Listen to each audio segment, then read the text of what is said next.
This is episode 192, I think, of the Double Cross Anime podcast. I'm Whooper, and here's Mario. Hey guys, how are you? I'm sure they're all doing great. It's spring, after all. The winter cold has left us at this point, and it's allergy season now. So Oh, those listeners who don't have allergies, I'm sure, are doing fine and enjoying the change of the weather. Personally, yep, I'm feeling kind of miserable, right. uh, but that's just a You, seasonal thing. yeah, you sound well though, so Oh, why, that's. thank you. What a nice thing to say. Hopefully these 10 anime will be as kind to us as you were to me just now. I Right. think my feeling coming into the season was that it was going to be a very good one. I was very optimistic. And in fact, Yep. I'm kind of going back a few months here, but I remember saying to Mario once we wrapped up 2025, I said 2026 is going to be the best year of the decade. Uh, Finally. yeah, finally some optimism from me. So Yeah. this spring has a lot of big titles. So this is kind of a make or break period for Uh huh. 2026. How did you feel that these 10 shows, or just maybe the season in general, the beginning of the season in general, have been so far? All right. It's a make for me. I feel positive for these shows. I would say that even like the 10 show that we pick out here, there are many. Most of them I gonna be watching more to see if I like it more or not. There's a few other shows that I would recommend out of the 10 list as well. So I actually think it's a good batch. How about you? I agree. I Right. don't think that all 10 of these shows are great, but I did enjoy most of them, and a few I Mm-hmm. thought were quite good. Right. And I also agree that there are some shows outside of this group of 10, because we limit ourselves to 10 kind of Mm-hmm. artificially. But sometimes, not often, but sometimes you'll get a season that has more than 10 worthwhile series.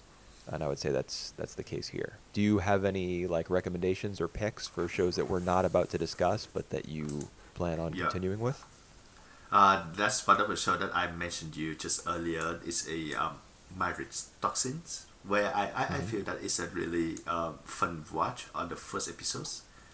Uh, Q Blue, I would say a lot of people are liking the premise. It's about like this guy who is an old assassin to get uh, get young again. So he go to high school, and he Okay. kind of like investigate what the hell happened to him, and yeah, and yeah, I think it's a pretty fun premise. I'm not sure it's the one that I want to watch more, but I think it's on Netflix as well, so people just might just grab it and watch it.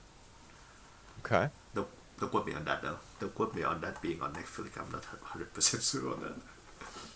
Well, if it is, it is, and if not, it's not hard to find anime on the internet.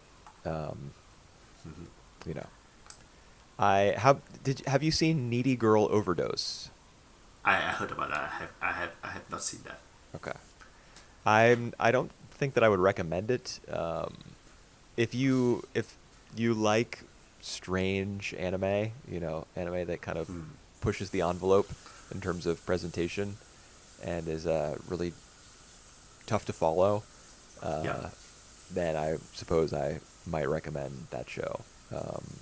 interesting. I don't think I'm going to watch any more of it, but it is kind of avant-garde, uh, and you don't get a lot of Ah, anime like that, so might hmm. be worth a watch.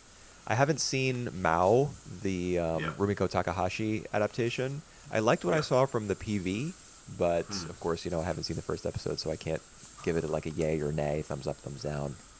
Yeah, What yeah. else? What else? What else? Any sequels that you're looking forward to this season? Well, there are a lot of. I think the answer is no, except for the one that we're about to discuss. Right. There are a lot of big name sequels though, but just glancing over them here on my other monitor, I have up Anti-Chart. I don't think that any of the sequels like truly appeal to me. I Yeah, I gonna go with the bookworm, the season 3, 4.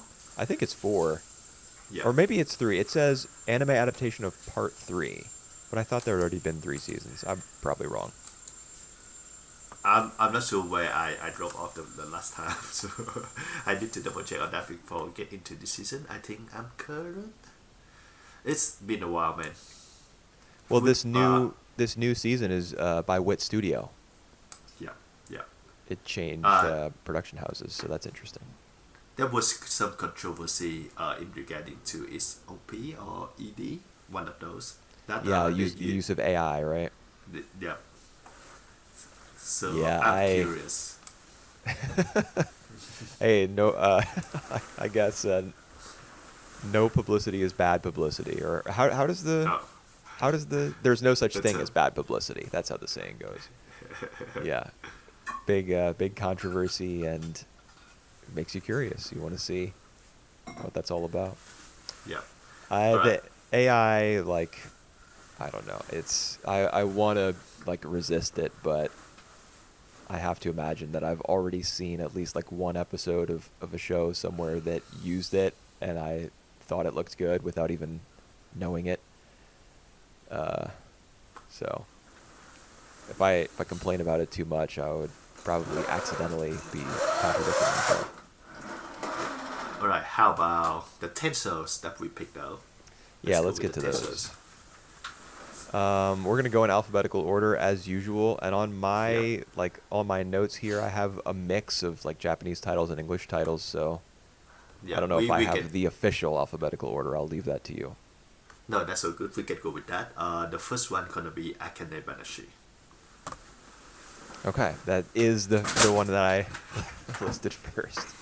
I actually go by the one that you listed, so we go Oh, on by that order. okay, great. I Yeah, one of two shows this season directed by Ayumu Watanabe.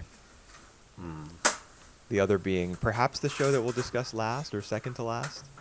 right. Um, and I this one think probably the smaller of the two. I think that kind of explain why I like the direction of this first episodes. I think this is one of the last one that I watched prior prior to our podcast. Uh, I I thought that the directing of like of these Rakugo performance is pretty good. I thought it was very like modern, you know. Modern. Yeah, I mean, I really shouldn't compare this show to Showa Genroku Rakugo Shinju, Yep. which I'm pretty sure I just mispronounced, because they're two different kinds of shows. You know, I mean, this is definitely a shonen series. It runs in Shonen Jump, and the depiction of the Rakugo has like, you know, the performer will be kind of in the center of the frame, and then the characters that they're performing as will kind of appear as like monochromatic uh, versions that are kind of branching off from the performer who's Right. kneeling on the cushion. Right. Right. Yep. And you know, once for example, Akane's dad, who is the major performer in this episode, his name is Toru. Looks like once Toru, in the middle of his performance, gets to like a key moment, all of the characters that he's doing that are kind of like branching out from his body in different colors will kind of snap together. Yep. It just feels very modern in that sense. Um, And we can I see wasn't sure how to feel about that. yeah, and we can see the effect they have as well. You can see like in the shonen where the moment of inspiration, like the moment that you feel the effect could just go through to everyone. We got Yeah, that here. We got that here as well. yeah, with a Um, lot of speed lines, yeah, yeah, yeah. and not the kind that are drawn, the kind that are, you know, is like a built-in effect in whatever editing software you've got going. Hmm. Um, I didn't really like that either, honestly. I mean, Right. that always bugs me though. So it's Hmm. not as though the show's done anything wrong by using that technique. I mean, it's right there. Yeah. It's a click away. Um, I kind of expected more. Right. I'll tell you what disappointed me the most, though, Yeah. was the Hmm. background art. Uh-huh. Everything feels too like geometric and meticulously arranged. For example, Right. the tea hall where when the episode opens, it's Toru performing at a tea hall with a bunch of like kind of plastic chairs set up in the like the middle of the space, and he's on a kind of an informal stage. As compared to the nicer venue where he performs towards the end of the episode, which gets him expelled from the Rakugo Association or whatever. That everything in the tea hall was too like 45-degree, 90-degree angles.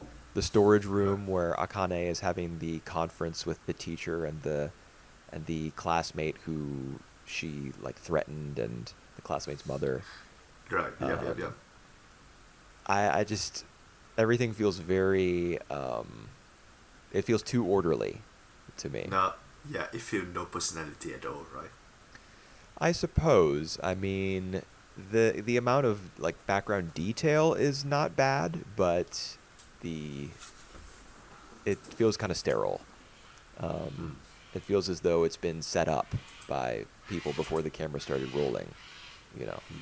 And they are all like neat freaks and arrange everything at particular angles. And I would know because that's how I am.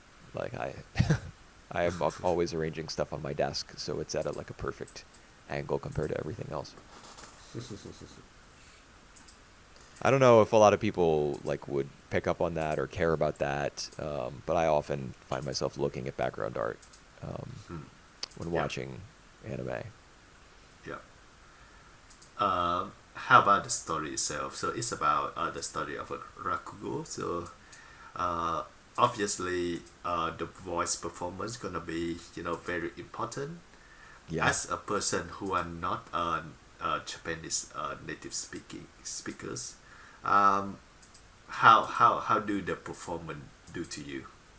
Well, as you said, we're not only are we not native Japanese speakers, we're not Japanese speakers at all. Yep. So, perhaps you have some insight here. I really do not. No, I do not. I do not. I remember that Toru's initial performance at that tea house was he was affecting some sort of accent that kind of muddled his speech. I'm assuming he was putting on an accent for one of the characters in the routine. It felt kind of blatant to me, but it was probably supposed to be, unless the show was trying to illustrate that he wasn't giving his A game because he had been in a slump recently, which is true. He was finding it difficult to get the motivation to practice. When he came home and Akane had gone to bed, his wife has to kind of pester him to go and practice this evening. Yeah. I don't know. I think I liked Akane's performance. In fact, that was the first moment in the episode where I really sat up and paid attention, was when she, before the time skip, is kind of creating an impromptu Rakugo performance in order to mimic the classmate that she got in a disagreement with. Right. That was when I was like, oh man, they should have opened the episode with this, because this is good. So I suppose I would say that I like her voice actress. Yeah. I think this first episode is about Toru, the father, and how he get into the Rakugo stage and then got expelled later on, and it's served as the prologue for Akane's story now. But yeah, I do really like Akane involvement in this, the scene that you said, and the scene later on where she just saw her father practicing, and then she kind of mimic the whole thing. For me, it was my favorite moment of the whole episodes. Where you kind of see her eye through the crack in the sliding Right. doors. Yeah. That's And that's for a cool as well. image in general, is to see part of a character through a tiny opening. What do they call that? Not blocking, but mise en scene. Yeah. Yeah. Yeah, that's it's an image that sticks with you. So Yeah. I do like the relationship between Akane and her dad. I like her personality and her performance style. I like Mm. the OP as well, which played at the end of the episode. You know, that's sometimes that'll happen in anime, and they'll jump right into the premiere with the story straight away, and then when you get to where the ED would typically be, they play the OP. Um, the the OP was the guy who sang it reminded me. His voice reminded me of the guy who sings the Kaguya-sama OPs. He's got kind of a Right. smooth delivery. But in Mm. fact, I didn't write his name down, which was stupid of me. But it's not the same guy. He hasn't done Mm. an anime theme song since Chibi Maruko-chan. Um, and before that, it 26 was years ago. Yawara in like the early Wow. 90s. So he came back to anime after like a 30-year, Yeah. 25-year absence. It's not even 26 years ago. It's 36 years ago since the original Chibi Maruko-chan Right. premiere in 1990. Wow. Yeah. I mean, he did. There's been two Maruko-chan anime or anime, and Yeah. he did the second one. You know, the one that doesn't have the particular manga-esque art direction. That's the one that we've seen, the original one. He did one of the EDs for the second I version, see. I see. but that would still be, yes, many years ago. So it's interesting that he came back for this. I wonder if he has some affinity for Rakugo, or if an acquaintance of his has an affinity for Rakugo and was like, "Hey, you got to do this." Mm. Mm. All right. So, what's your verdict? Do you want to watch more of Akane-banashi after watching the first episodes? Yeah, I would say so. Yes, me too. All right. For the ranking, I put it fifth out of 10. Okay, for me, it was number 6. Yeah. So roughly the same. Mm-hmm. Middle of the pack. Probably not going to be a series that we cover any further, but who Yeah. knows? Who knows how the math's going to work out? Yeah, that's true. All right, let's go to the next one. It is Dorohedoro season 2, one of Uh, the sequels. I think the only okay, sequels that we have here. gotcha. So I had Awajima Hyake second, but Oh yeah. but you're doing scenes from Awajima. This is why I mentioned that I probably had it all wrong in my Yeah. notes. But I'm No, more than I. happy to talk about All right. Dorohedoro. All right. You will do the heavy lifting this time because uh, it's been a while for me. It's been 6 years in the original, Mm-hmm. and I just forgot all the characters. So it's was really confusing watching this one I bet. and They came out with the where first 3 everyone up episodes to. all at once. Yeah. No, I just watched the first one, Yeah, me and too. I got so confused. But Yeah. alright, we go through. Let's go through with that. All right. Well, not only did I rewatch Dorohedoro for our best anime of the decade so far I video, which see. is a few episodes ago. Yeah. Um, I also I had already seen the first season about what, like a year ago at this point. Mm-hmm. I also rewatched the final episode of season 1 in preparation for season 2. This one. Yeah. So just like, I don't know, It's 10 hours ago or so, I watched yeah.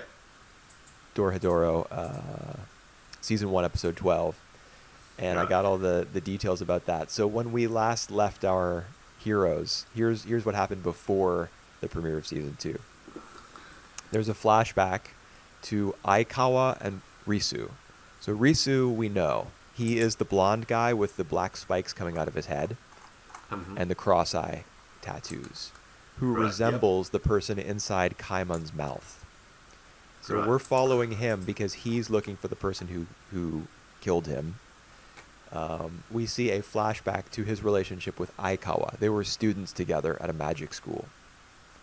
All right. And that's what's going on with Risu in the past. Then there's a big fight between Kaiman and Nikaido, neither of whom we see in the season 2 premiere. There's a big fight Yeah. between them in a cathedral, and they fall through the floor. The reason they're fighting is because N, the mushroom sorcerer, the head of his crime family. You remember who N is? Right. The guy with the big, crazy red hair who wears the mask over his jaw. Yep. Remember him. He really wants Nikaido as a partner because she has a very rare form of magic, which we still don't know about. And so he like creates a contract and puts it inside her body so that she must be loyal to him. But in the Right. fight between Nikaido and Kaimon in this cathedral, she's wounded. She's like stabbed in the back by a person who we don't see. So it could have been Kaimon or it could have been someone else. And when she's stabbed like that and she falls unconscious, a demon, one of her friends who's a demon, comes and removes the contract from her body. So she's free from En's grasp. And she runs Right. away with Kaimon, away from En to escape his influence. Right. Wow. But in this episode, in season 2, episode 1, we do see Nikaido. We see someone who looks like Nikaido, who's like cozying up to En at the, what is it called? Like Club Big Boss or something like that. The neon sign says like Club Big Boss. We see someone who looks like Nikaido sitting with En on the couch. That's actually Cholta, one of En's enforcers, like one of the members of his crime family, who has been transfigured to look like Nikaido by a demon who wants to keep Nikaido safe. So he's created a fake Nikaido so that the real one can run away with Kaimon. Right. Did any of And that make sense? yeah, that makes sense. That it rings a bit of the bell to me. Not all Okay. of them, of the of what you said. So Anne didn't realize that for now. That's correct. Right. He doesn't know okay. because the most powerful characters in Dorohedoro are the demons. So the kind of magic that they use, they can make it like untraceable and undetectable by sorcerers. And En would be a sorcerer. Nikaido also a sorcerer. Shin and Noi, the two enforcers, who I'm sure Yeah. you know who they are, Heart Mask and big buff purple mask. They are also sorcerers.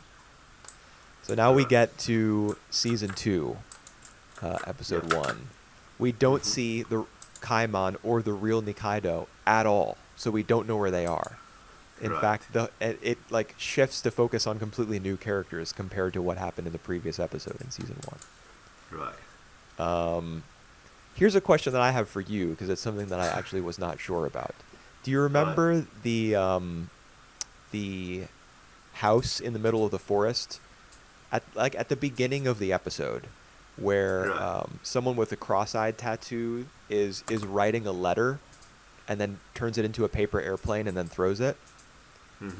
Is that the same house where the characters end up in the second half of the episode, where there's like a big fight scene?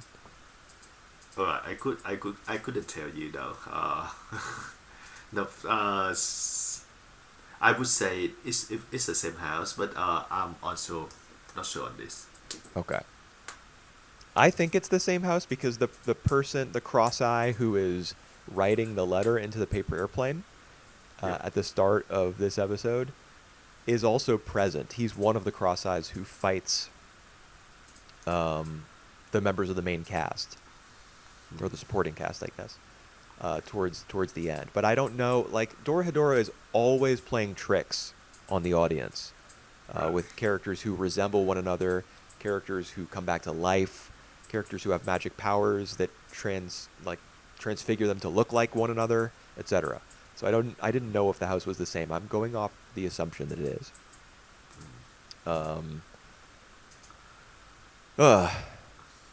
Yeah, it's a lot to process, even for somebody who really likes this show, has a decent grasp on what has happened in it so far, and rewatched the preceding episode just to comprehend this one as best he could.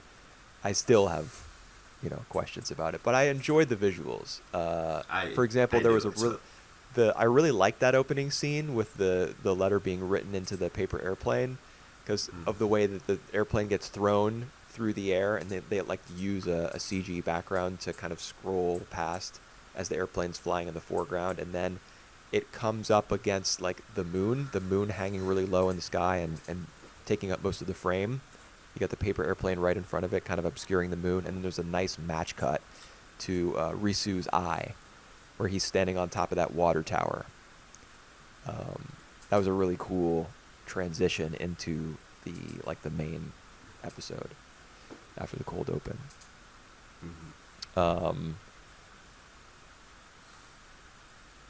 My voice is tired. All right.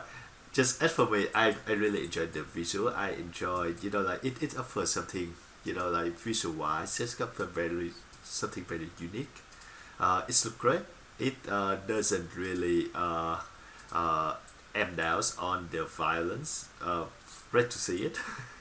Yeah, it was even more brutal than what I remembered season 1 being, I honestly. I I agree. I agree.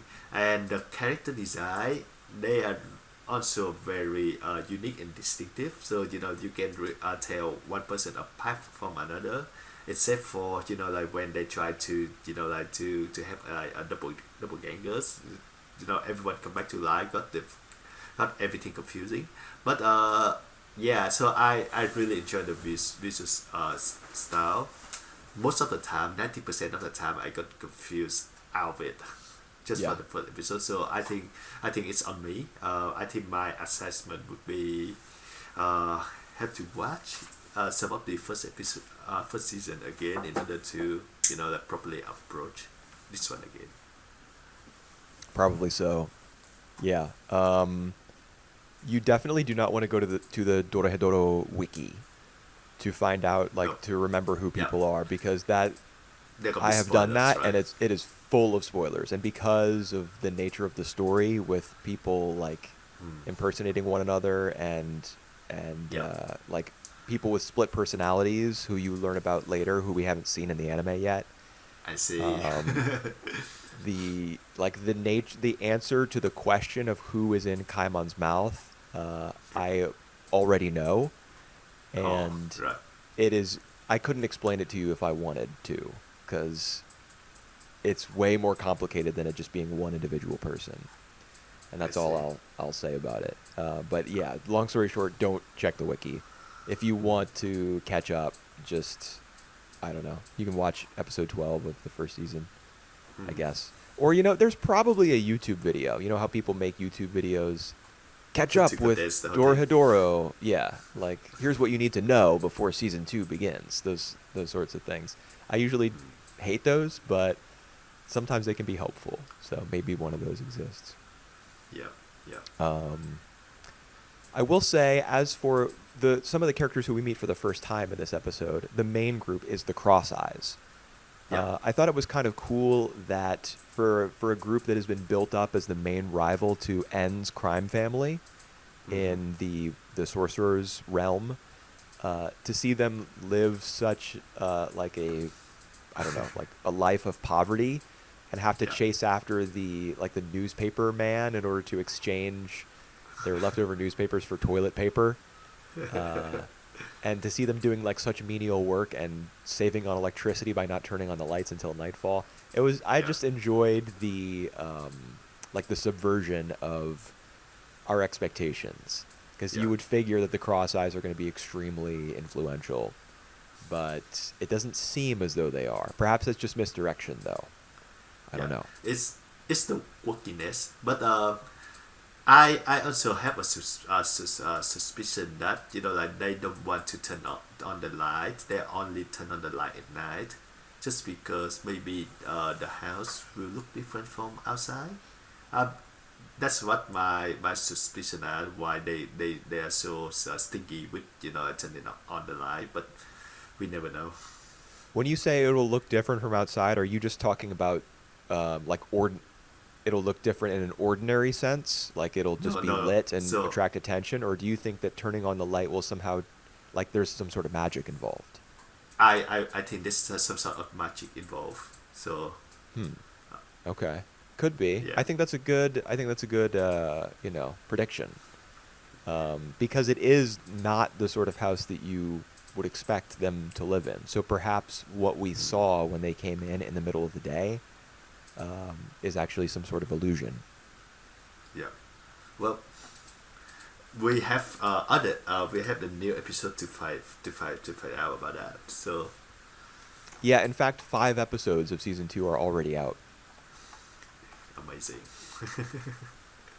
Yeah, I'm looking forward to it. I will Ah, say, if there's one criticism I have of this episode, it is that Shin yeah. getting like so badly beaten up and stabbed, like punctured through his heart, Hmm. um, and being left for dead, and then just getting up and continuing to fight. I Yeah. mean, stuff like that does happen in this show. It has happened in the past where characters are there. You know, Hmm. of course, there's magic involved, but he doesn't have the same healing abilities that Noi does. Yeah. Yeah. Yeah. And he's been stabbed, you know, in a particular organ that produces smoke, as explained to him by Kasukabe, the doctor, Hmm. uh, which I don't think we ever learned about in the first season. If we did, it was probably just like a throwaway line. But even though he's been stabbed in the heart, like we see internally, the camera like goes through his skin, I guess, and we see his organs, and his heart's been stabbed, and he's been stabbed in this smoke producing organ. He still just gets up and continues to fight. I was like, okay, that's a little. I can't really buy this, but you know, what are you gonna do? It's a show that, I mean, hyper violence is like part of the premise, so. Yeah. Yeah. Yeah. All right. I don't have any notes. On the notes. So, do you have any closing line? Nah, I've talked about it plenty. We All can right. move on. For all the confusion it got me, still excited to watch it though. I put it 6 out of 10. Okay. For me, number 2. Yeah. All right. The next one on the list gonna be Hidari Kiki no Eren the Southpaw. Yes. Right. So most of what we watched happened in 1998. Right.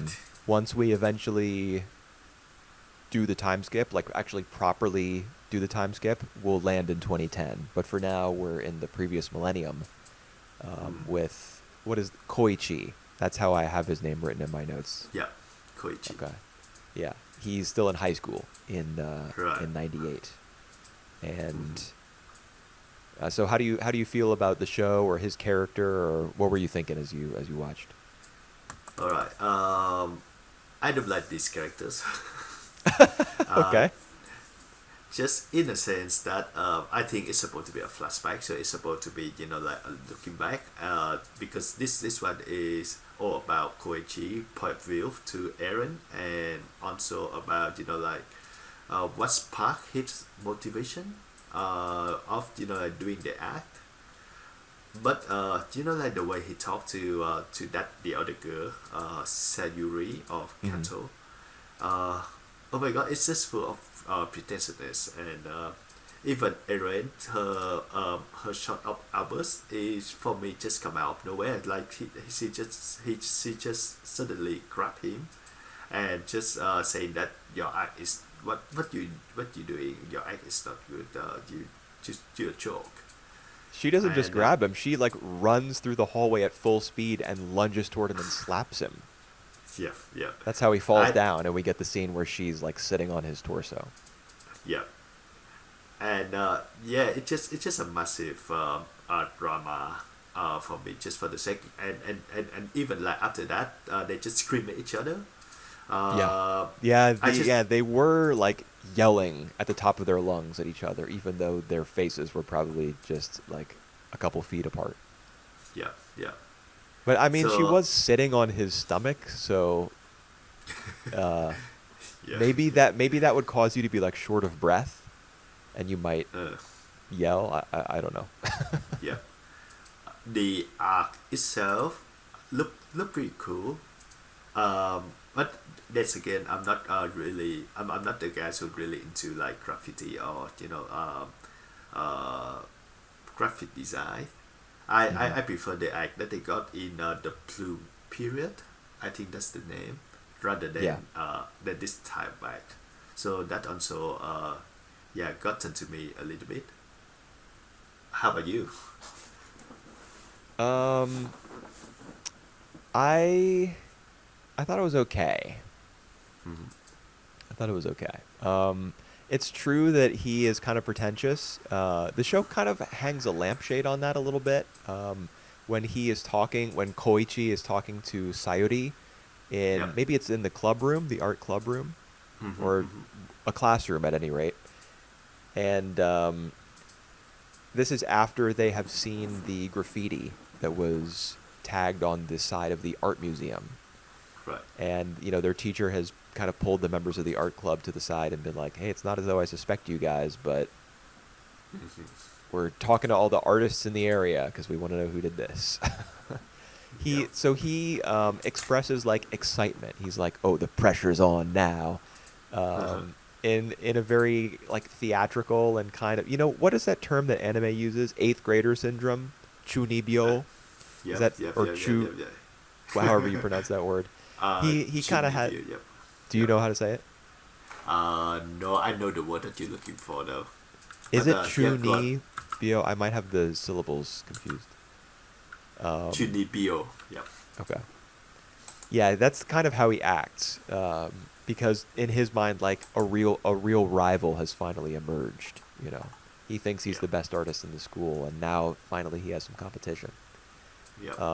And so the way that the show hangs a lampshade on that is Sayuri says, his head is full of shonen manga. As a way of kind of explaining his arrogant behavior, I guess. But the Mm-hmm. show also leans in. I don't think this is a shonen series, but it does lean into that sort of presentation a little bit because when Eren sees art that like elicits some emotion from her, whether it be like disgust at Yeah. people's art that they're entering into this contest, or when she sees like a Van Gogh, like an Yep. illustration of a Van Gogh painting in a book, the bookstore where she works, and she's kind Mm-hmm. of like inspired or jealous. We see the Mm-hmm. same effect on her eyes. Her eyes kind of glow. Yeah, That yeah, is yeah, very yeah. shonen.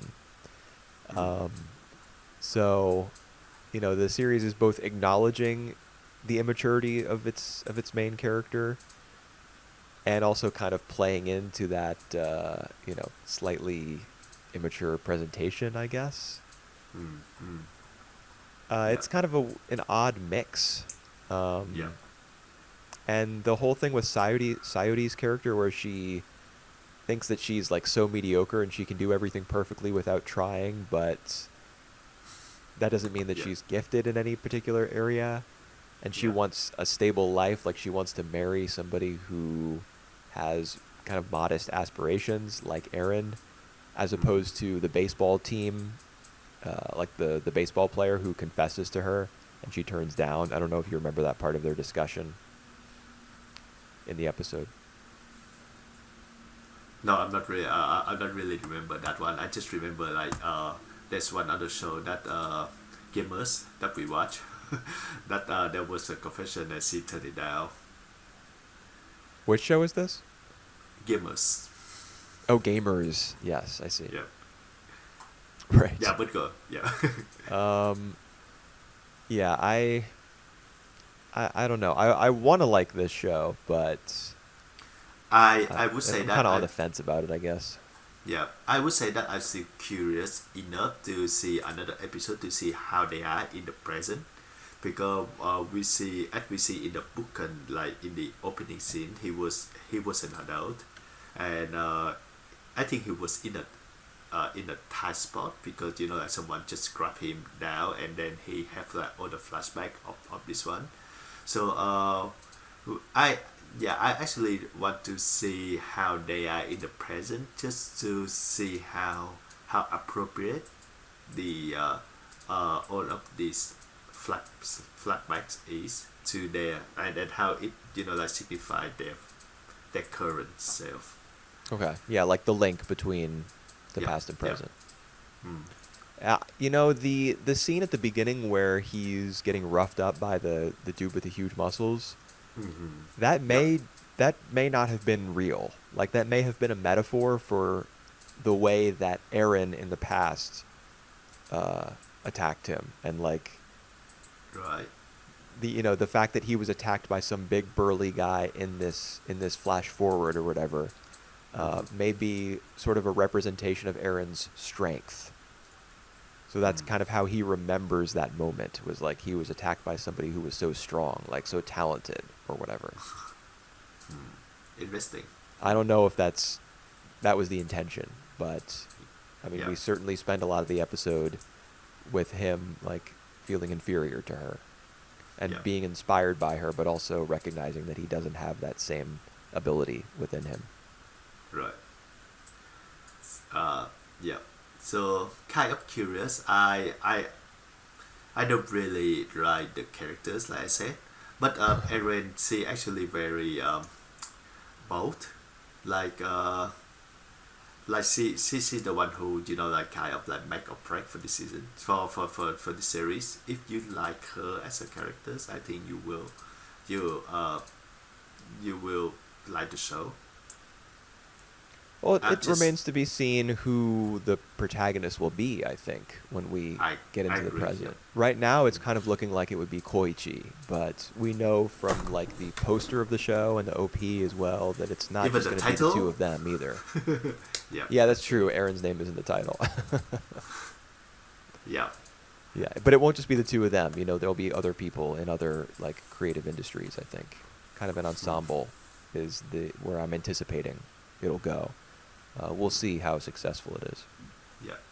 It actually got a live action television drama adaptation before. Right.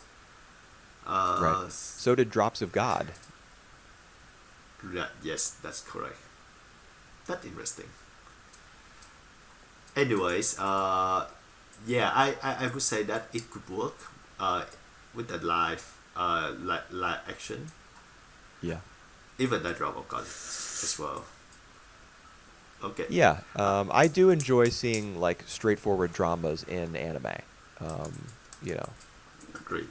stories without any like supernatural abilities or anything. You know, just people talking and people living their lives and overcoming obstacles, whatever.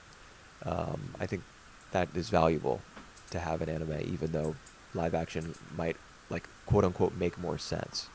Mhm. Um, but I don't know if Eren the Southpaw is going to be the best example of that. Yep. All right. I put it 10 out of 10. Ah, Let's. okay. For me, it was number 8. All right. Okay, some pretty similar ideas about where the show's. Well, I guess Dorohedoro is pretty different, but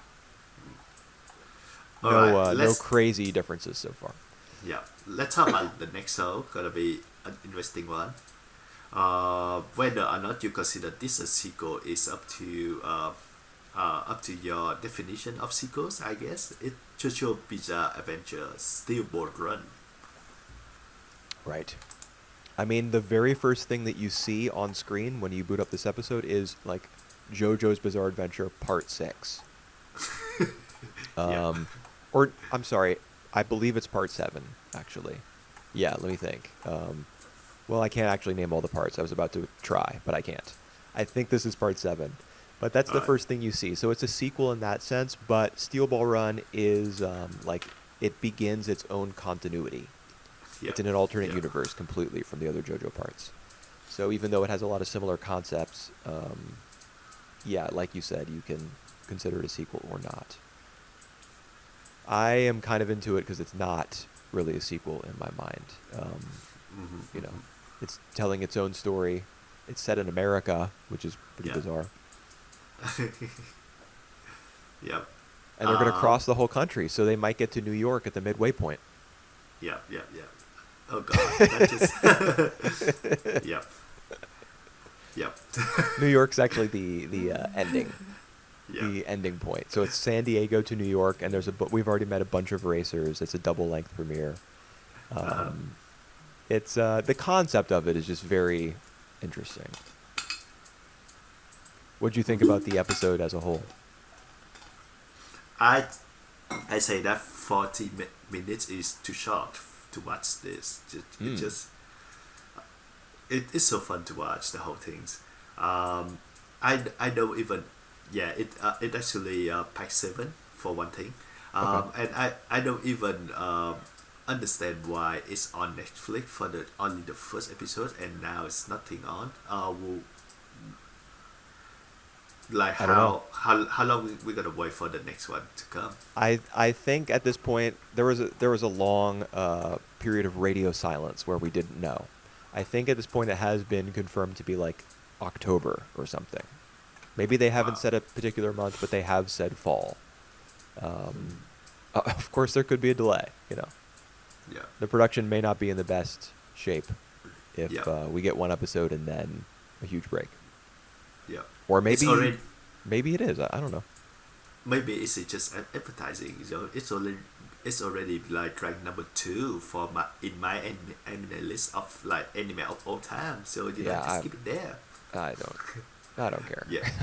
um, yeah. So like I said, I think I only watched the first and second season of the pack one and pack two of Jujutsu Bizarre Adventures, and maybe Mhm. a little bit of pack three. Yeah. So before jumping right up to pack seven now. All I say is that it just reminds me of the fun of what I love about JoJo Bizarre Adventure in the first place. Over the top, very interesting characters, over designed characters though, but Yeah. still very very interesting. All of the ridiculous thing that they can think of, but it's all fit. It feel very grand. It feel epic. It feel totally over the top, but like it just I cannot take my eyes off Hmm. watching this one. So 40 minutes feel like 10 minutes watching it to me. Wow, it's a pretty big compliment. I really enjoyed this episodes. Cool. I would say that I did as well. Right. There are a lot of links between this episode and past JoJo parts. Right. Mm-hmm. For example, right before the race starts, there's an announcer who's kind of listing off the front runners. You know, the people who are Yeah. expected to compete for Uh-huh. first place. Yeah. And some of those names are references to characters from past JoJo Oh, series. For really? example, Huh. Avdul, who is he's like got a Middle Eastern name and skin tone, and he's riding a It- camel instead of a horse. Yeah. Mm-hmm. He's a reference to Avdol, who is a major character in Stardust Crusaders, which I believe is part 3. I see. That's when stands are introduced. Yeah. I see. And of course, there's Diego Brando, who you probably recognize Yep. as having a Dio. similar to exactly. Yeah. So we can tell already that he's going to be a major antagonist, Mm-hmm. unless they do. I mean, I don't know a lot about the JoJo. It's not as though this is like a Dorohedoro situation where I've spoiled myself. I don't know if he's Yeah. actually going to be the main villain of the show. Perhaps he'll like become an ally or something, because this is a new continuity. I'm not sure.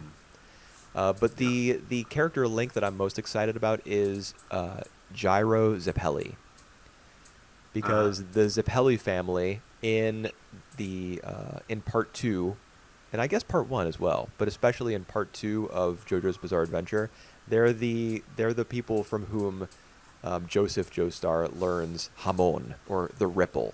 I don't know if you remember an episode where they have to like climb up some sort of like waterfall thing by using the Not. power of Hamon. And there Yeah. are like these weird bubbles that prevent them from progressing because they stop the power of Hamon. They stop you from like being able to climb up the waterfall. And there's like, I Yeah. think there's buzz saws that you have to get past or something like that. Do you remember any of this? Not ringing a bell, but it's Okay. something. I'm probably just describing it badly. Anyway, I really liked the past members of the Zeppeli family who we saw in like parts 1 and 2. And now they're back. And what is it called in this show? The Spin? Yep. Yeah. Yes. The Spin is like a new version of Hamon, or the ripple from past I see. parts. So I think it's really cool that has been brought back, and that stands are. It's my understanding that stands will, play a big part in Steel Ball Run, but up Yeah, front, alright. they're not a major part of it. Yep. I think it's a nice break as well, because Stan had been like a staple, like see pack 3 until I think pack 6, right? So it's like one of the signature things out of JoJo. So I think it's kind of like a breath of fresh air as well. That this episode is just like more like introduce the new concept of like the spin, and don't have anything stand for, but yeah, I like it, and I actually like the main characters JoJo this time as well, because he uh because of the situation he got himself in, Well, I would actually say that the flashback explaining Johnny's backstory is probably my least favorite part I see. Yeah, all of right. this episode. Mm. Not because of the content of the flashback necessarily. I think it was more like the positioning within the episode. It kind of broke the flow of Yeah. it, like the Mm. explanation of the race and the lead up to the beginning and Mm. the eventual start. I kind of feel as though it was uh, like a speed bump. It felt a little bit like a speed bump in the All right. episode, but that's just me. Yeah. Um, it is kind of interesting that he was such a jerk, and Uh-huh. that's Yeah. why he becomes paralyzed, is because somebody shoots him like out of revenge, basically, from what I Mm-hmm. remember. Yep. He did. He actually just he jumped across the queue to get into this showing event that he didn't even know of. Like he asked his dad, like, why we here, She wants to and see then a movie by a particular actress, right? yep. All right. And from what was the name of the actress? Because I think it was a real life person. Oh really? I didn't catch that. Okay, yeah, I didn't write it down.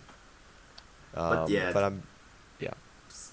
so it's just like one really like stupid thing that he got paralyzed for the rest of his life, and I think yeah he was really cocky before that, so I Well, think we'll it's we'll yeah, see if he's paralyzed for the rest of his life, right? Because right. he is able to mount the horse thanks to the power of the spin, which I didn't totally understand.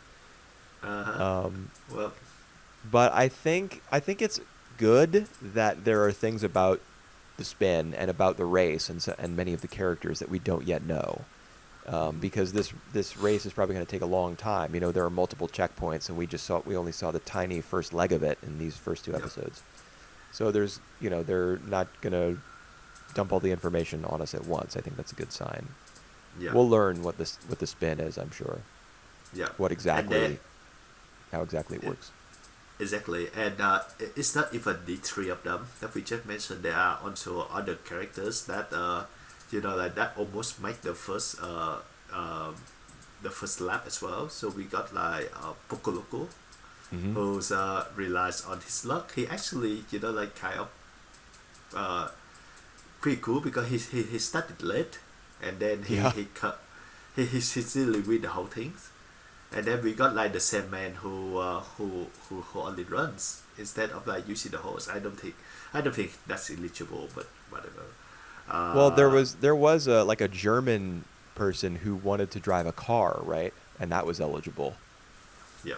I thought that was one of the episode's better jokes was when the all the reporters are asking the Steven Steele, the guy who dresses like a kappa, Yeah. um, like what are the rules exactly? What's the eligibility? Like what kind of animals or whatever are legal? And he says, oh, anything's allowed. You can travel however you want. There's even a guy who brought an automobile, and then the the car breaks down at the very beginning of the race, or even before it starts.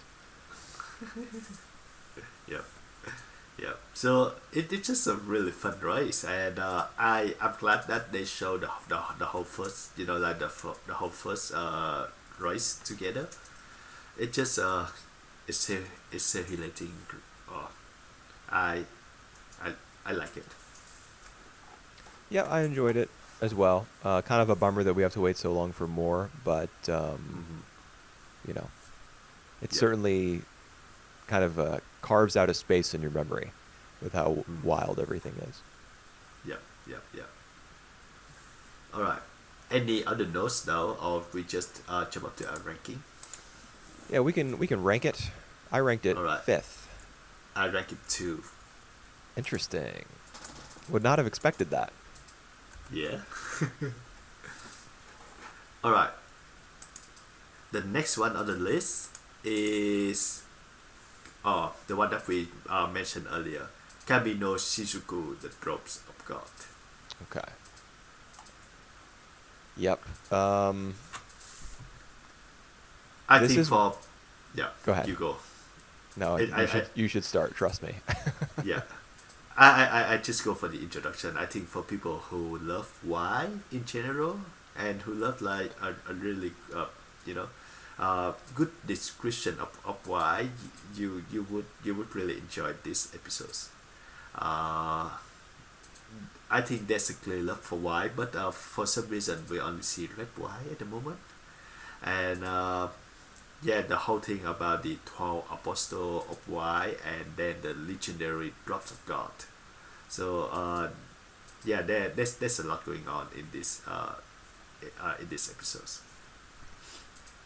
Yeah. And it's presented non-linearly, which is interesting. How It so?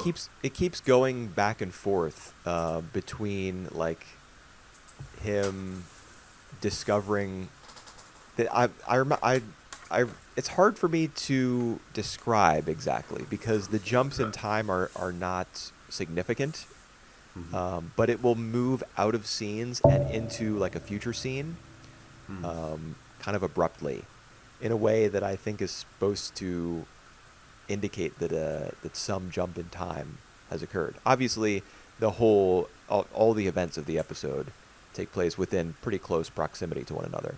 But Yeah. for example, we don't see Miyabi, that's the girl's name, the apprentice sommelier, Yeah. and what's the guy's name? Shizuku, I guess. Yeah. You remember the scene where the two of them are in like the wine cellar, Uh huh. Yeah. and they're attempting to identify the wine that he smelled Uh and huh. perhaps taste it. Did he actually taste it, or did he drop it and the glass shattered before he could taste Yeah. it? He dropped it before he could taste it. Okay, so he only smelled it, and they're like in a wine cellar trying to find a similar wine. Yeah. It's not like we don't see them go into the wine cellar. Right. Uh, that scene begins almost immediately after Shizuku walks out of the initial tasting, and like, walks out the door and closes it behind him. Mm-hmm. And then after that scene in the wine cellar, it moves back in time again for like some discussion between him and the lawyer, I think. And then Mm-hmm. it cuts I think. back to the aftermath of her knocking over a particular bottle with her elbow Yeah. when he volunteers to help find a replacement wine for this big business meeting that's happening. Like it's the direction I feel is a little muddy Mm. in terms of scene placement. That's why I Yeah. think that it's supposed to have been non-linear, Yeah. but maybe there were just Editing. like errors in the storyboard. I Yeah. don't know. Yeah. I think it's just bad editing, but I think I understand what you're coming from, because for me, what the show issues is that it introduced too many problems for the main characters to run across at the moment. So we got like the whole big story about the 12 apostle and finding the drop of gods, and Hmm. then we have like the little story where like they have to taste this particular wine in order to stay in the estate, and then we got like a story, kind of like a story at the end where Miyabi just like drop a wine, and then there's a whole harassment, and then Shizuku tried to jump in to help her in that. So we have like three different kind of conflict going on at the same times, Right. just in the span of like 5-10 minutes. It just actually kind of a lot, and yeah. So I just think like just like listen now, be more focused. That would make the show more compact to me. Hmm. I correct me if I'm wrong. Yeah. I assumed that the initial tasting, Mm-hmm. where it was Shizuku versus Issei, Yeah. do you call him Issei or Tomine? I let's go by the first name. So Is that it? would be Issei, correct? Is it? Yep. Okay. Because Yep. Issei, he's the adopted son, the abruptly adopted son shortly before Shizuku's dad dies, 1 week because he before. wants to set up this Let's. whole showdown. Yep. What a Yep. weird plot. I know, right? Uh, but okay, I guess we'll roll with it. I think that the first tasting between Shizuku and Issei was the first apostle. Am I wrong about that? I don't think you are right about that. Okay. Yeah, we don't know about that yet. So I don't think that's gonna be the first apostle though. I just gonna think that's just like the first test that they have to do in order to in the future finding out the 12 apostles. Okay. Um, I guess it's important because, as you said, the victor will get to live in the massive like Kanzaki estate, Yeah. and I have to imagine that Issei will win, and that Kanzaki will prioritize helping Miyabi, helping her with her problem, rather than trying to figure out the solution to the identity of this other wine. So Yeah. that'll establish him as like the good guy who helps his friends, rather than somebody who wants to live as comfortably as possible. And then we'll see, like maybe he'll end up living together with Miyabi, and there'll be a Oh, romance there. That's my that's big prediction.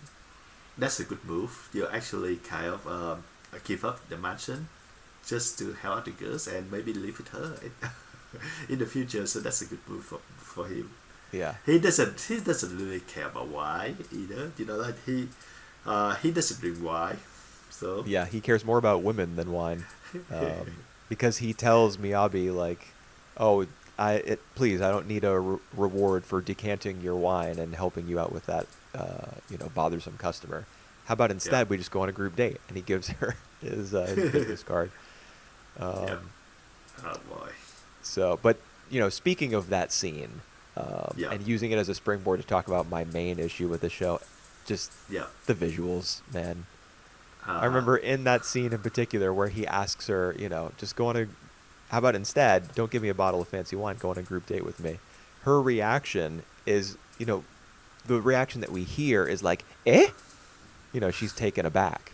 But the yeah, only indication that we see no indication that she is surprised or flustered. Her face doesn't move, her body does not move. There's no animation except her lips go, whoop, like they open and shut one time. yeah. Her eyebrows, like nothing else moves. And that just kind of encapsulates the problem that I have with the show visually. The animation is just not good, um, How? Yeah. at all. It's pretty How? bad. Yeah. How do you take on the CGY or liquid? Yeah. So I will say I understand why they did it. Liquid's very difficult to animate. That's why whenever I Yeah. see CG water in an anime, I'm always like, that's okay. You get a get out of jail free card for that. Water is hard, fire is hard, and cars are hard. Okay. So liquid, typically fine with it. However, so I was okay with some of the smaller uses of the CG wine, but Mm. the scene where he is at his dad's bedside, I guess, Yeah, yeah, yeah. and he sees the bottle of wine in the room, and he's like, "Curse you, wine! Even you were with my father when he died, but I, his son, was not." And he like removes the cork and pours the wine down the drain. I don't know why Yeah, there was a drain in that bedroom, yeah. Well, but toilet? I don't know. Yeah, I don't think it went down a toilet bowl. Maybe it did. I was more focused on the wine itself rather than the vessel that it was being poured into, because that scene was just hilariously bad. yeah. Like the And thickness of the liquid as it was coming out, and the way that it slowly slid to one side after it had kind of gathered in a pool. Uh, it was, I mean, yeah, it made me laugh. So and and to think something up, good came out of like it. yeah, to think up, like all the thing about the 12 apostle and the legendary drop, of course.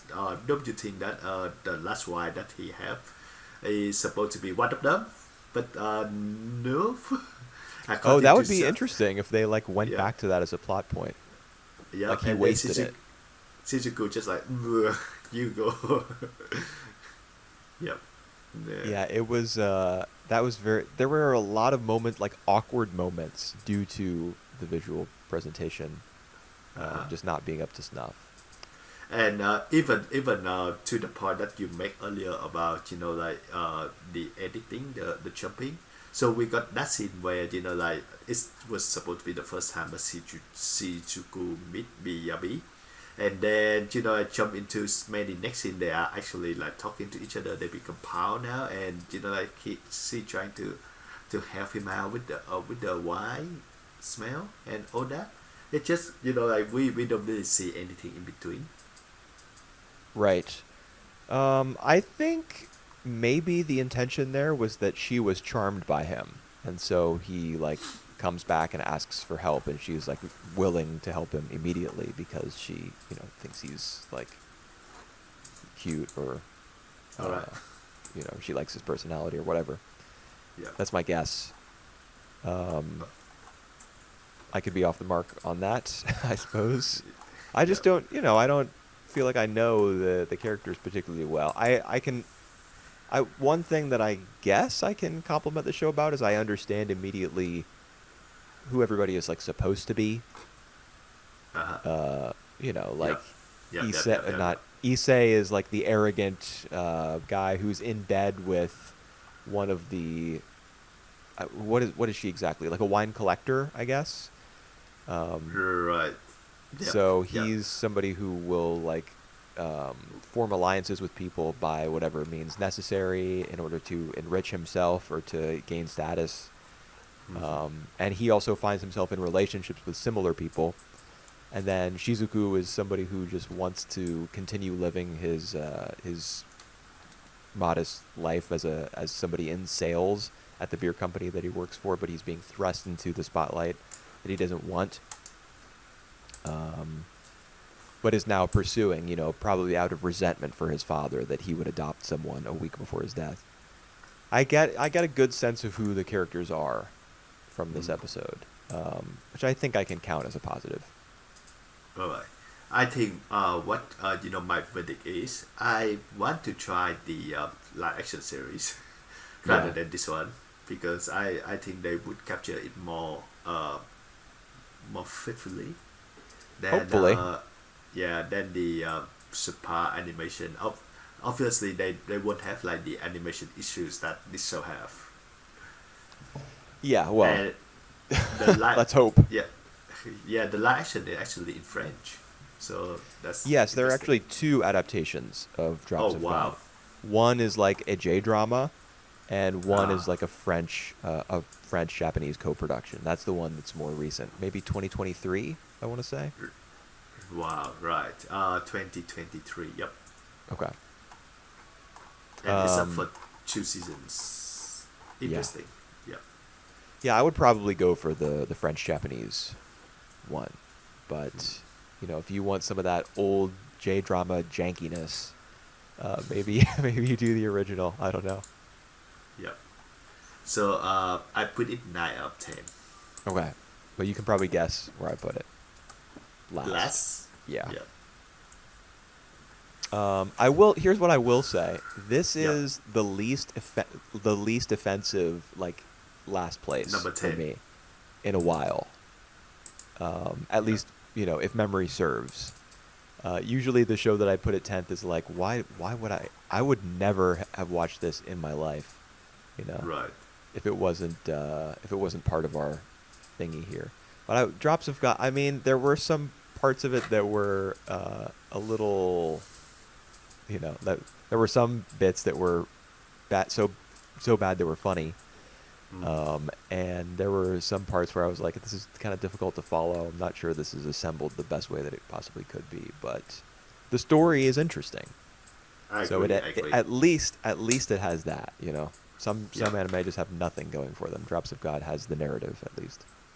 Yeah, yeah, I agree with you on that. I think the main story is strong enough that I would like to watch more of that. It's just the presentation that just couldn't keep up.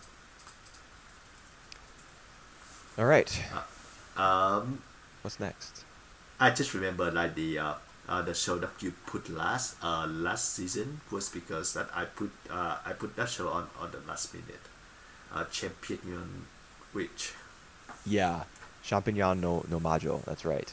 Yeah, Yeah. I didn't enjoy that at all. Have you seen any more of that? I see like I think the second episodes and I didn't like it, but I think I will try the third one again. Right. Yeah, makes sense. All right. Okay. The next one I think gonna be a big one. Nippon Sangoku, the three nations of the Crimson Sun. All right. Right. I thought it's gonna be like the three kingdoms, but no. It is. It's the plot of it is apparently based on Romance of the Three Kingdoms. Yep. Yep. Just set in, post-apocalyptic Japan. Yep. This show wowed me. Right. Yeah. I was like, I expected it to be good. When I did the season preview, I put it in the highest tier, like Mm. highest expectations. Yep. But I did not expect this. Mm. This was amazing. All right. Yep. The I. character designs are so bold. Like Mm, they're so striking. The art style is awesome. The yep. fact that the backgrounds are all like desaturated because it all takes place in winter in this one small village is really cool. Mm-hmm. And the desaturation creates an effect, a contrast with the red, that Mm. factors in later once it gets bloodier. Yep. Um, and the plot of the show, I mean, what we expect that the plot is going to be is very intriguing, and I think it arises naturally from the relationship between Aoteru and Saki, like her desire for him to use his knowledge and his Mm-hmm. intelligence in order to help push the country in a good direction. Yep. Um, I think that the fact that he has made that his mission that's like a big success of this first episode because we Mm-hmm. got to know the two of them and see what their relationship dynamic was like. Yep. And now he's like honoring her wishes. Uh, Uh, yeah. I thought it was great. Yeah. When you think about the show, you know that like this, like the first episode, kind of like work in every single levels. You would think that that it's like the safest that production that we see, but no, actually like Nippon Sankoku is kind of like very experimental in a way that that it mixed between like for example it mixed between the observe comedy and the ultra violence of one of the guy who gets sentenced by strangled by the host like as a comedy, and you will see like like the your immediate reaction will be like yuck, kind of like funny and cross it in a way, and it actually like the kind of reaction the show want you to make as well. So it actually fit into the narrative and it fit into whatever come later on, like how that guy did Kitara, he kind of like a buffon, but he's kind of a ruthless at the same time. We see that, and then we see like how Saki is very vibrant as a characters before we see how she end up at the end. So the show can write a really good characters, and like the way that it makes all of these the range of uh, tone into like this singular production that we see. So it actually kind of really impressive. Yeah, for sure. Um, I do feel, yeah, it is kind of experimental. The word I would use for it is like postmodern. Mm-hmm. Because there are effects like there's fast forwarding. For example, when Aoteru goes on one of, because he's such a bookworm and has done so much reading and is so knowledgeable, whenever he Mm-hmm. goes on one of his, spiels, one of his tangents, Yep, for yep, yep. example, about like the attire of Christian weddings, like Western weddings, or something about agriculture, which is the field that he works in, you Yep. know, there'll be like a fast forward effect to speed Mm. through all of his ridiculous dialogue. Yeah, yeah, And yeah, there's yeah. a conversation between him and Saki, one of the maybe the first conversation that we see them having. No, Yeah. the first is the one about the wedding dress. Wedding Uh-huh. dress. The Oh, the yeah, yeah, yeah, second yeah, yeah. conversation that we see them have is where they're kind of on a hill overlooking their town, Yeah. and she is talking to him about like um, member like major players, historically significant figures in the past from Mm-hmm. Japan, and like little kind of cartoon renderings of their faces Yeah. descend from the top of the frame down into the like the space in front of the characters, and there'll be a little sound effect like dong Yeah. or da dong, using like traditional Japanese instrumentation, Mm-hmm. with their names written in Japanese perhaps, and then like a little cartoon image of their face smiling. Yeah. And there's even a moment where, as he's talking about like why wedding dresses are like a Western thing and they're an extravagant expense that they don't need, Mm. a graphic appears behind them explaining all this, and then Saki, who's fed up with his talking, like reaches behind her, grabs the Yeah. background, and like Yeah. crumples it up and throws it away.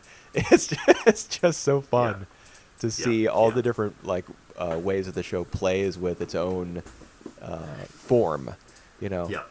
Yeah. So yeah, and then the I. fact that you get all that in the first half, and then the second half is like the love of this guy's life being brutally Yeah. decapitated, Mm. and he has to like swallow his rage. You Yeah. see him imagining killing the man who's ordered her death, Yeah. but then he kind of backs out of that emotion and like sublimates all that and talks in circles in order to get the guy to kill his own enforcer Yeah. or his like his lackey, his Mm. yes man, Yeah. which feels great to watch. Yeah. You really get a Agreed. sense of how truly intelligent Aoteru is, and how right Saki was to Mm. say that he should use that for the betterment of the country. Yeah. And even like I think they get a good use out of like what they want to show us and what they don't want to show us, like how like we know that Saki was decapitated, but we don't see that. We see that from just by the plot and by the like the body in the wedding dress later on, that we know Right. what's going on. Yeah. So I think the less is more for that particular scenes. And yeah, I think it's just the perfect way that the show tried to put on. Yep.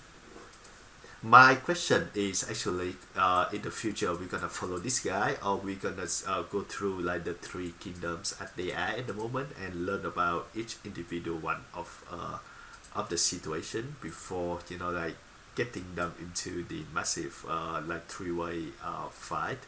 Um, I'm interested to find out.